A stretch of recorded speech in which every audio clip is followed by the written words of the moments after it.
In my mind, actually, most of the architects also want to be interior designer. They end up start designing doorknob, chair, and jewelry, everything. Design doesn't have to be coming from any other direction. So now I'm always kind of going out there and telling people that no, it can be merged together.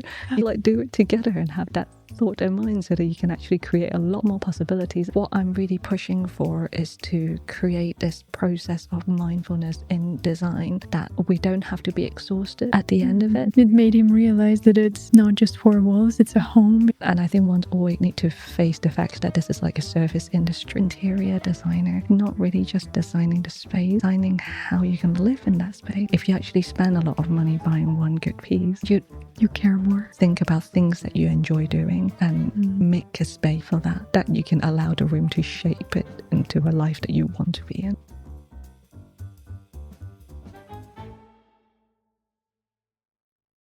Thank you so much, Winnie, for coming over to the show, and we are so happy to have you. And Happy to be here. Yeah. Would you be able to kind of give a little bit of the introduction about yourself and 14 AM, if you would like introduce yourself in a social setting? I'm Winnie. I'm the founder of 14 AM, and 14 AM, like people always kind of ask what is 14 AM actually. So I set up this company a few years ago, and the idea of the company is to really create this calm space, or we are here to create this calm sanctuary space that I have always been craving for. I always kind of like to think of myself growing up in the city, always spending time in the city. Is super stressful, but there is something that I really love about it. So it's this kind of quality of like a city sanctuaries that we call. So I kind of believe that creating something like that is almost like impossible moment. So it's kind of like 14 AM. And I actually grew up in Hong Kong, and then I work in Tokyo as well, and then London here as well. So all of them really, really big cities. And yeah, but I find that like throughout my life, I just suddenly got a connection with nature. Not that I'm really, really like good in it, but there is a yearning almost to be closer to nature. So that is a lot about 14 AM, like bringing nature back in our life and the element of it. That is kind of what 14 AM for. Is architecture, is interior, is also lifestyle, is a belief as well.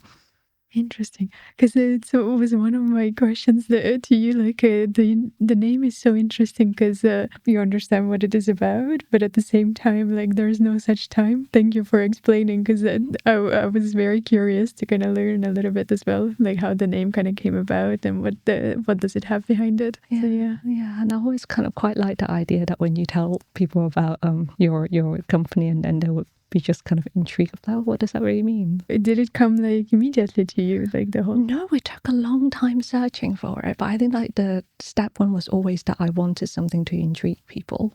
I guess a little bit of like curiosity in the design as well. Yeah. Well, you definitely managed that. Oh my god.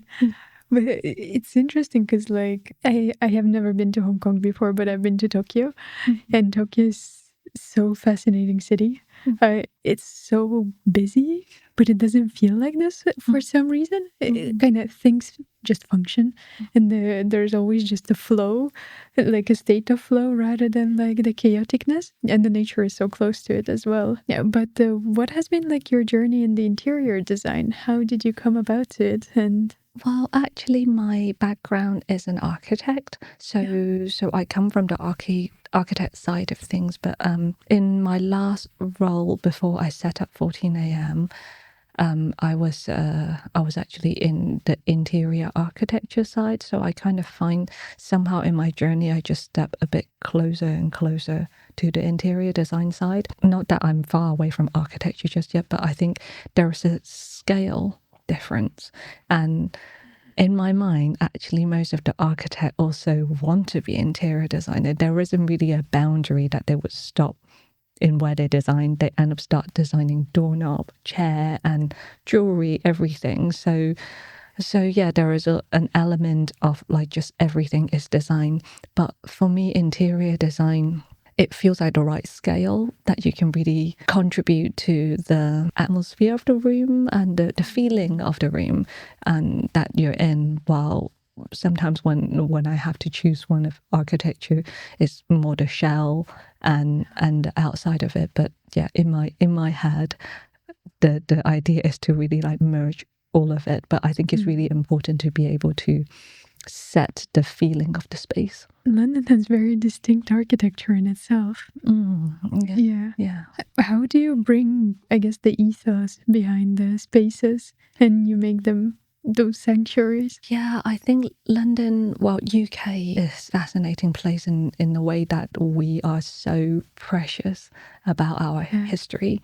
And so all of the historic building, and there is like conservation area, listed buildings. So there are lots and lots of things that we want to preserve here. So I think it actually comes in twofold. Sometimes I see some element that is really amazing, that is absolutely worth keeping, but there are also sometimes elements that the planner are definitely wanting to keep just everything like blanket approach, and it's really, you're struggling to find the merit of it, because you read the history of it, and that part that they wanted to protect is only part of the history when they didn't actually put much thought into it. Oh my God. And so yeah, that is kind of quite curious. But I love the idea of preserving things that is worth preserving. While compared to when I was working in Japan, that is completely, well, they really respect tradition as well, but buildings need to be redone like every 70 years, and that's related to an earthquake. So you actually have incentive to knock down your previous building and then to build a new one, which is why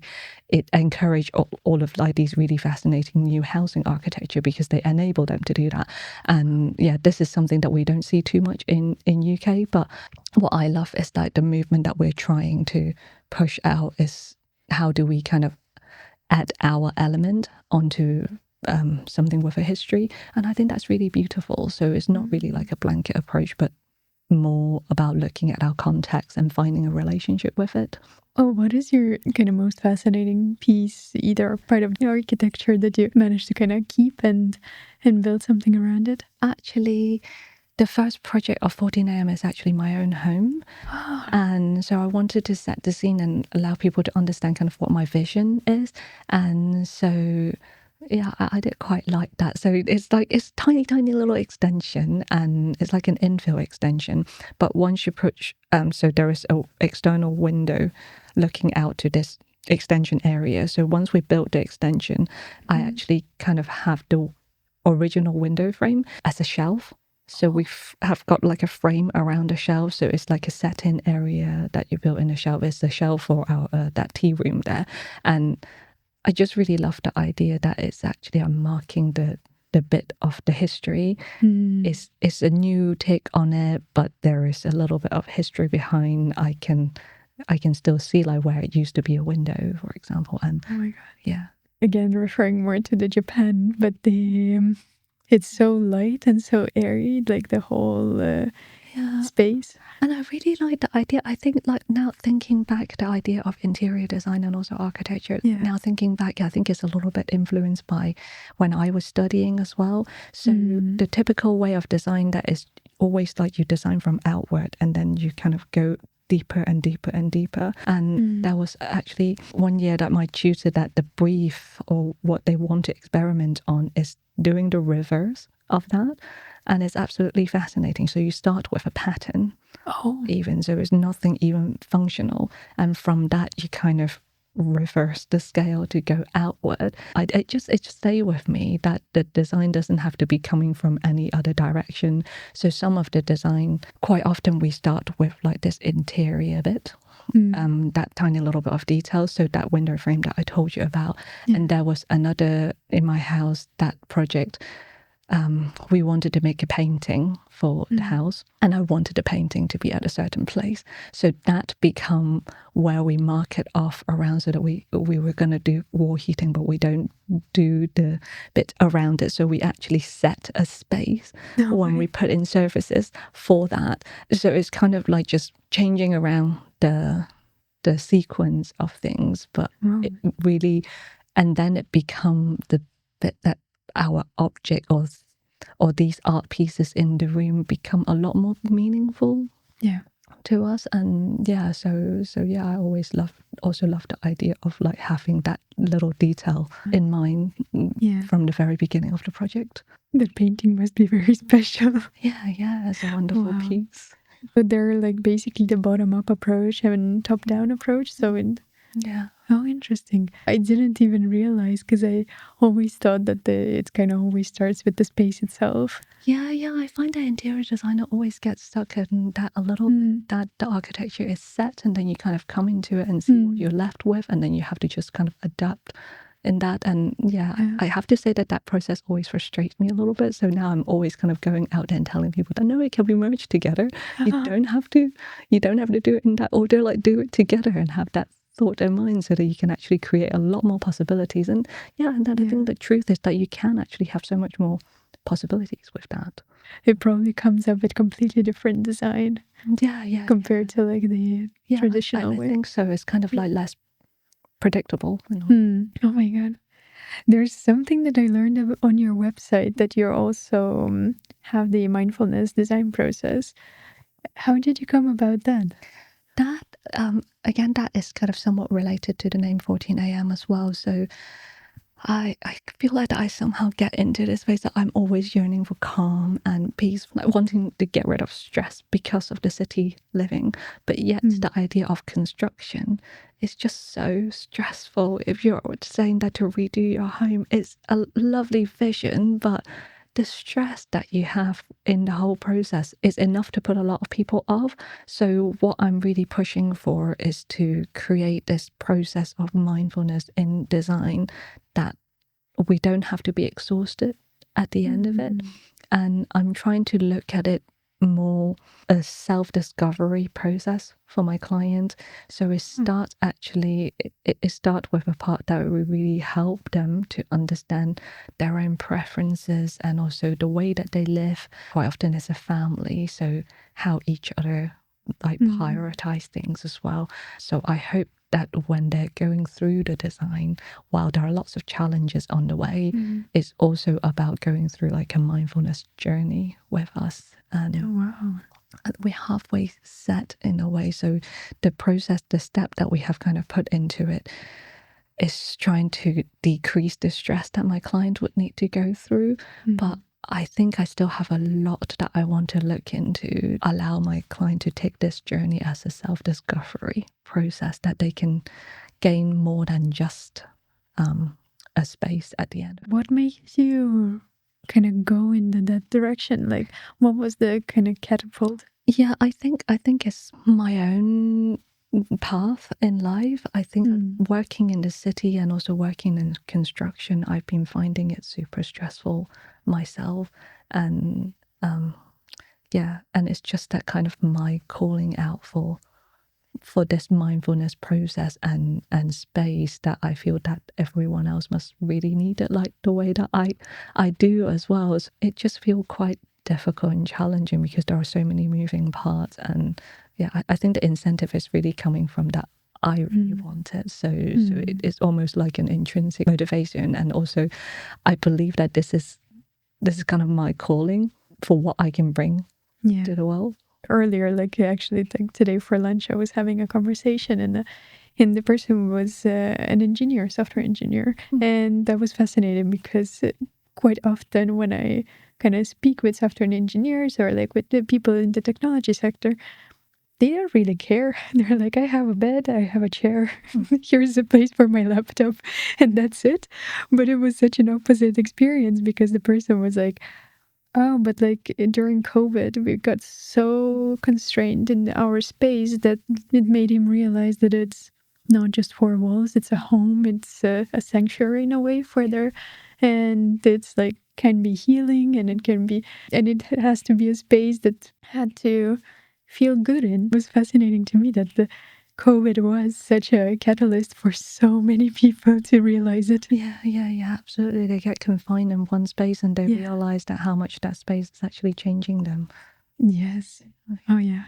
And it's so impacting on the mood everything, just Yeah. well-being. Yeah, exactly. And that's what I mean by like the feeling of the space. When you're in a room, you've got a certain feeling. I think the Chinese call that feng shui, but kind of like the Chinese way of looking at feng shui as well. But my way of translating it is the feeling that you feel in a room. There are some room that you go in and you feel very energized and it's good for working. So then no wonder why you do better work, right? Because it's set for it. And there are lots of design criteria to make the room to feel a certain way as well. And also like the idea of like a church is set in a certain setting so that you are actually made to be in the mood of being more like in a worshipping mood as well. And there are lots of these like things that how you kind of shape one space that you're in. Do you also apply feng shui? Study feng shui. I try a little bit, but I'm a believer of a more scientific way of the feng shui because a lot of the rules or the advice that I know, it actually related to how you would feel in the space. Yeah.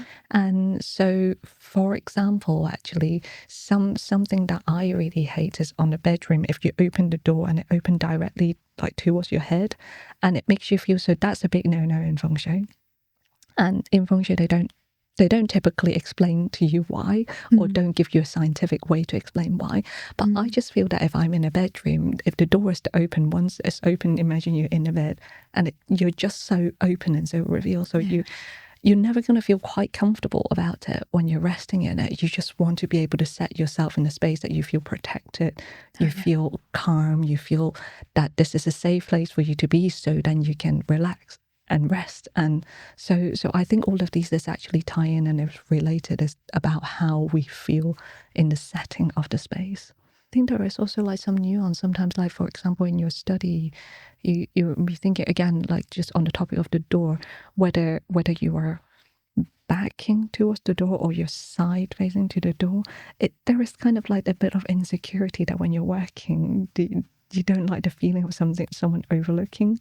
And then someone suddenly like bursting into the room. Not that someone would, and sometimes that maybe if you live alone as well, it doesn't really matter. But it's still the idea that that is kind of where people come in and out, and it's the setting of those kind of feelings. So it's the flow of the space. That's my take on what feng shui is, but not necessarily it is true. But I find that there are lots of similarities. Have you seen that guy on Instagram who actually takes a room and moves the pieces, and he like does it in a feng shui way? No, not in a feng shui way, but I have seen similar people moving things in the room and talking about spatial rules and things. Yeah, I should look.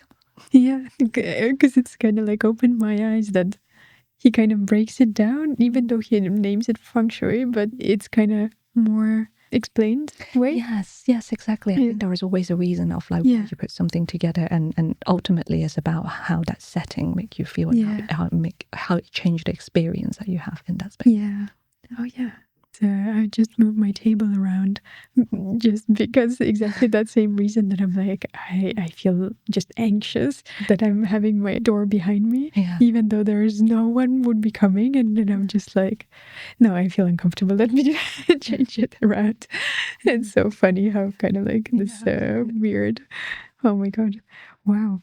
And also, I saw that you're offering a course in the same similar way. Like, is that an extension of the whole? Yeah, actually. So the way that I set up 14 a.m. is not like a very traditional way, because there are like all of these different things that I want to do. Is architecture, is interior, and it's like even art and object. And so I talk about it as a lifestyle. And what I've slowly realizing, I think, is a little bit of like the nature of the size of the clients that you have, and I think one always need to face the fact that this is like a service industry, so it comes with a price, and so it means that the type of people who can afford an architect and an interior designer, especially, because that's not something that you have to have, right? And so then it becomes that I only serve a certain type of client, and I think while we have a certain belief, I didn't quite want to limit myself that way. So the course is a bit of an extension that we are able to talk about our philosophy and more people can share our philosophy. So because that is not a service-based offering, then it means that the entry level is different, and the course is actually a lot about understanding the process of doing renovation, and kind of that's what I call the mindful way, that so that you're mindful of every single step that you're taking into, and so that I can help to guide my client, even may it not be like a one-to-one service, but through the template and the course, that I can guide them that way also. Oh, wow.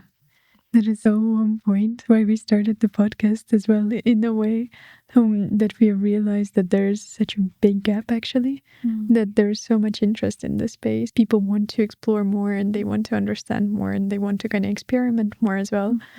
But quite often the full-on services of actually renovating space is out of the reach. Or it's getting more and more challenging with material cost rising. And I was just having a conversation with another colleague of mine, and he was talking about the space that he renovated 10 years ago. It cost 200k, and now it would cost 600. It's just crazy. So, but I think the truth to interior design as well, that there is no limit to it. There is little touch that you can do. There is a lot that you can do. So depending on the situation, and sometimes the little touch can really change what the space is as well. What is, in your opinion, a small change that everyone could do in their space that wouldn't break their bank, or it has the most impact? I think lighting for me is really, really crucial in that room, kind of how you want to feel the color of the light. So sometimes even just changing the color of your light bulb can change the feel. And I mean, that doesn't really cost anything. And then the other thing is kind of breaking down the level of the light. So like in a stronger, whiter light is always good for working, so that you can see clearly. But if you want to unwind and relax in that room before you go to bed, this white light is going to make you really, really alert. So you're not going to be quite ready for that. It's a little bit like screen-free time before you go to bed. So you want to have like some dimmer setting, and maybe the setting of the light is not kind of coming from the direct source. So even like putting a lampshade in it, so that the light is bouncing off. That would change already. And actually quite a lot of people like using candle or spreading out the source, so you've got lamp in different area that you highlight of your room, rather than just kind of overhead light. And that's another thing that I kind of really try to push people, that if you're doing a project, don't just blanket approach and put down light everywhere, because it just kills the possibility of like these different things. And it wouldn't cost you anymore. But would you suggest like a floor lamps that are kind of tall, or table lamps? Or I think depending on what room it is, and how you see what you're going to be doing in the room. So sometimes like these kind of tasks, or like small lighting of floor lamp or table lamp, it could be if you want that zone to be a reading corner, so you might place next to it with the sofa, and that become a space that you consider you're going to sit there and relax and read and drink a cup of tea, that kind of things. Or maybe if there is some space that is more related to some art piece that you have placed around there, then the light could be related to kind of the lighting up that art piece as well. So I think it's like kind of coming from how you want to use the room, and what sort of activity you can see yourself in that room. There's so many possibilities, but I think the most common room is usually either like a living room or like a dining living room. I think that's also like part of the design, which is why I was talking about the daily routine. It's like I feel like interior designer is not really just designing the space. We're designing how you're going to live in that space. So it's the conversation about what sort of activity you would want to do in that space. And once that is set up for you, it encourages you to do that. So this is why I kind of see that as more like you're creating a lifestyle. When you're doing that. So and it's so wonderful that the possibility is just kind of endless, and kind of like give you the feeling that everything can be as bespoke as you. And it's kind of like us. We've got kind of endless characteristic, and so it's just I like the idea that how adaptable and how much that we can change, so that like we don't need to have the same every single time. And I really love the nature of being able to experiment with the space and find out what more we can do as well. What is your favorite project that you have worked on so far? The project that I'm working on is on site at the moment. It has a lot of potential. It's still being built at the moment, but I really love it. I think me and my clients were really, really in sync in our way of seeing aesthetic as well. And so there are elements of art, and there are a lot of Eastern element in that as well. So that is also something that I feel very, very close with. And there are also part of, so I'm actually a mother of a son who's 2-year-old now. Wow.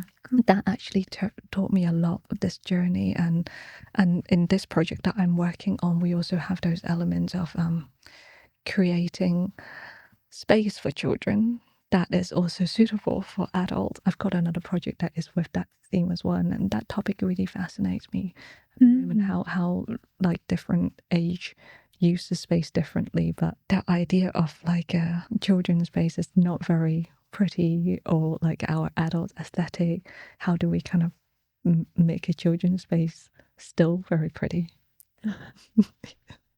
What has been your take on this? I find that it's actually about like the clarity of the space. And in my journey, I slowly discovered that, adults really hate clutter. And we're then talking about a lot of storage solution. How do we kind of clean up the space so that it's easy for us to store things? And I find that actually it's really similar to children. Really? And my son's nursery as well. So the shelf where they have their toys is very, very clear. They're not all bunched together. So there is like a clear setting, like this is this game 1, and then game 2. And they just naturally, they know that to take this game 1 from this space, and they would start understanding, okay, when I finish doing this, I put it back there. Well, I think if you think about it, the traditional way of storing things, we probably don't know where everything is to go exactly. And that might actually contribute to why we find it's difficult to keep it tidy, because we don't really know where that should go. So then again, it's a little bit about mindfulness of knowing where things go. And I find that actually, yeah, to my surprise, children and adults are the same. Once they know where it belongs. Now with my son, I didn't need to tell him to tidy up. He would know. And I mean, he loves eating, but what I realized is when you tell him that, okay, dinner time, the first thing that he doesn't run to the dinner table, he would put his toy away first. Oh my God. And but that's because it's like there's a clear space that he knows where it goes. Yeah. So that's clear to him. And yeah, that is something that I didn't realize before. This is so interesting. So simple. So it seems to be like so like obvious as well, but it is not. Yeah. Well, it's not. Probably it's harder than how I describe it. Like to have a space for every single thing and to understand that. But once you really know the space that you're in and things that you use, and then it becomes easy. But I mean, yeah, modern household, we have a lot.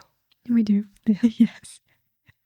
And there always needs to be space to put it in. Yeah, exactly. And there are constantly more coming in as well. So I think that's kind of become the challenge.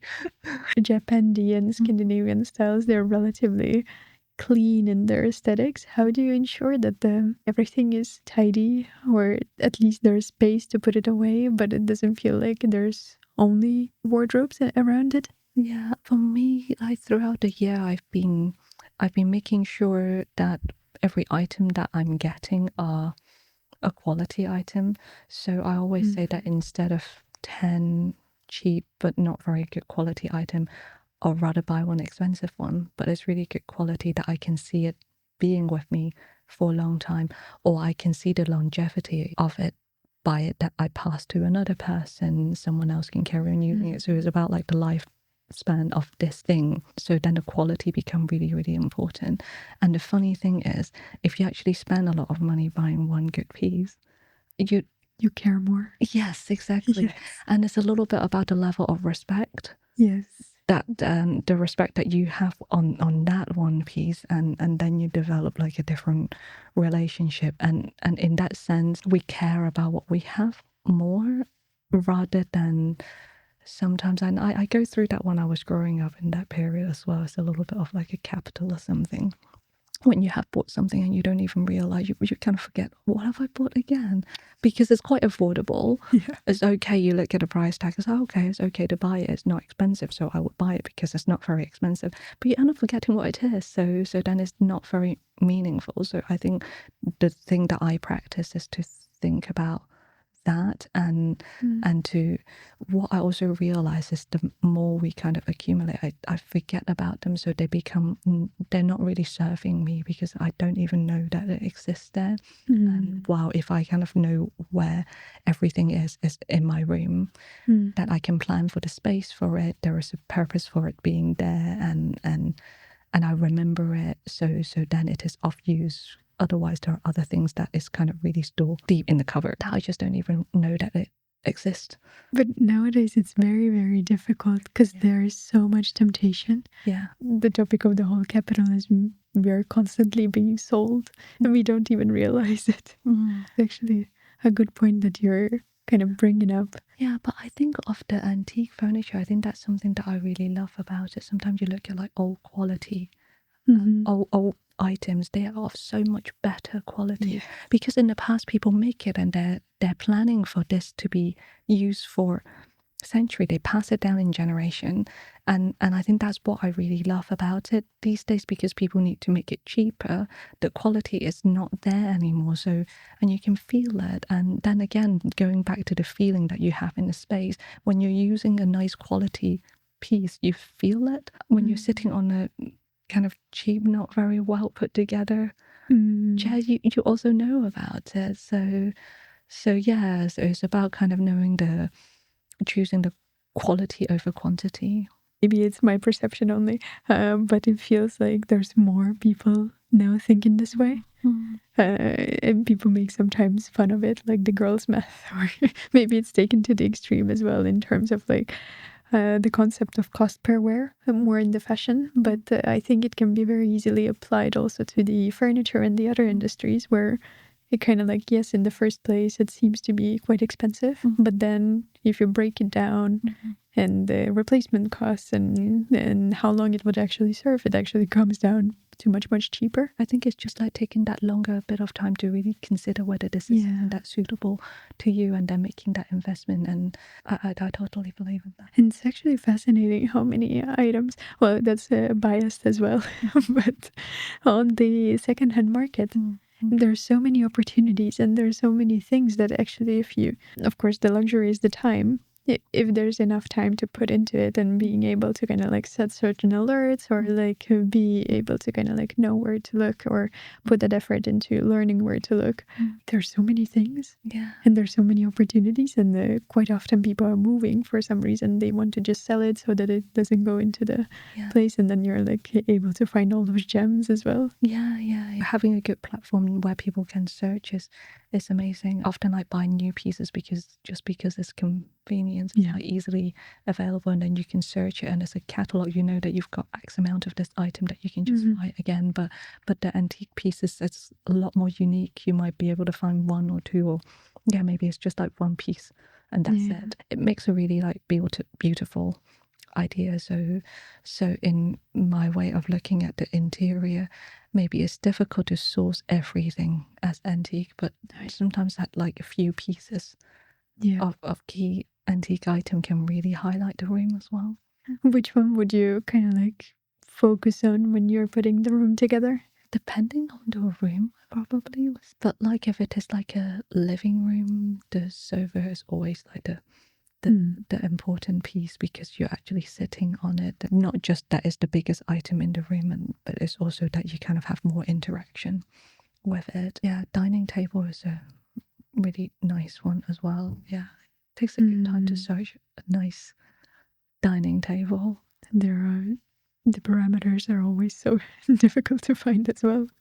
Yeah, exactly. I mean, like I love chairs, but it seems that it's kind of easier to find a nice chair because the possibility is a little bit easier. While like a dining table, the size of it, whether it extends or doesn't extend, so it's like the functionality and the aesthetic altogether as well. And But looking back into your like the whole journey as an architect and the interior designer, what has been the most impactful lesson or a turning point that you kind of had in your career? have to say that the biggest turning point is when I set up my own firm. And that actually come to me as a surprise because, Really? yeah, actually growing up and even when I was studying architecture, graduated from it, lots of people doing architecture, their dream is to set up their own firm and have their own brand and identity. I never feel like I have something in particular to say when I was younger. Yeah, I would have tell everyone that no, I'm never going to set up my own firm. And but that actually come to me as a surprise when I'm kind of living in my own space and doing my own renovation as well, that I find that there is actually something I believe in and some message that I want to carry out there, which means that when I'm working for a practice, I won't be able to do that. So it's not until I'm setting up my own brand that I can actually have my own voice. But that has been very liberating. That Wow.